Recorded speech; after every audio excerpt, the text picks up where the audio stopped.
আবারও চলে এলাম নতুন একটা ভিডিও নিয়ে। কাল সরস্বতী পুজো। সরস্বতী পুজো উপলক্ষে আজ খুব সহজেই সরস্বতীর প্রতিকৃতি আঁকা শেখাবো। এই পদ্ধতিতে সরস্বতী ঠাকুর আঁকলে খুব সহজেই এবং সুন্দরভাবে সরস্বতী ঠাকুর আঁকা যাবে। আগের ভিডিওগুলোতেও তোমরা আমাকে অনেকটাই সাপোর্ট করেছো। তোমাদের একটা লাইক আমাকে ভিডিও নতুন করার আগ্রহ যোগায়।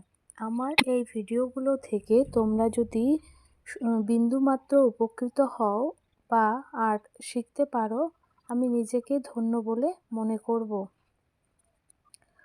তো আর্ট কেমন লেগেছে অবশ্যই কমেন্ট করে জানিও। সকলকে শুভ সরস্বতী পুজোর অগ্রিম শুভেচ্ছা রইল।